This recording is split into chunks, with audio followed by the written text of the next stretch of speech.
இயேசுங்கிற பெயர் நமக்கு பெரிய கோட்டை மாதிரி. அல்லேலூயா. ஆனால் அந்த காலத்தில் கட்டின கோட்டை அவ்வளோ பயங்கரமாக இருக்குது. அல்லேலூயா. அந்த கோட்டைக்குள்ளே எவெல்லாம் போனாலும் பாதுகாப்பாக இருந்தான். அல்லேலூயா. சரிங்களா. இயேசுவின் நாமத்தில் பீரங்கி இல்லை, அதை விட பெரிய ஆயுதம். அல்லேலூயா. அந்த பேரை சொன்னால் உலகத்தில் இருக்கிற அத்தனை சர்வ சேனைகளும் நடுங்கி தான் ஆகணும். அல்லேலூயா. இயேசுவின் பேர் இந்த உலகத்தில் மாத்திரம் கிடையாது, மறு உலகத்திலேயே அதுதான் அவருடைய பேர். அல்லேலூயா.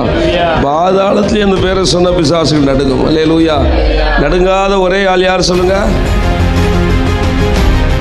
கிறிஸ்தவன் இருக்கான் பார்த்தீங்களா, அவன் மாத்திரம்தான் பெரும்பாலான கும்பல் என்ன பண்ணுறதே இல்லை. இயேசுவாது ஒன்றாவது அப்படின்ட்டு போகிறாங்க. அப்படிங்களே, நம்ம வாழ்க்கையில் இயேசுவின் பெயர் எந்த நிலைமையில் இருக்குன்னு பாருங்களேன், அதுதான் உயர்ந்த அடைக்கலாம். அல்லேலூயா. ஆமாம், காலையில் எழுந்திரிச்சோன்னா மொபைல் பார்க்காம நம்மளால் இருக்கவே முடியல.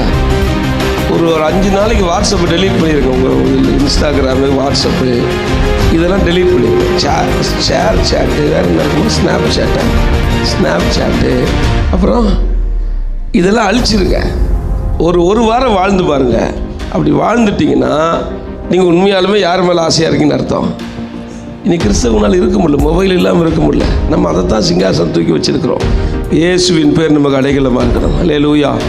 அல்லேலூயா. இயேசுவை தியானிக்க முடியாதபடி பல நேரத்தில் நம்ம தடை பண்ணுறது.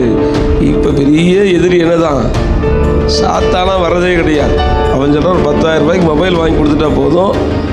கிறிஸ்தவங்க என்ன பண்ணுறாங்க, சீரழிஞ்சு போயிட்டுருக்காங்க. சரியா. பிள்ளைகளை கொடுத்து எல்லாத்தையும் சீரழிக்கிறோம். நான் சொல்ல இயேசுவின் நாம பலத்த துருகம். அல்லேலூயா.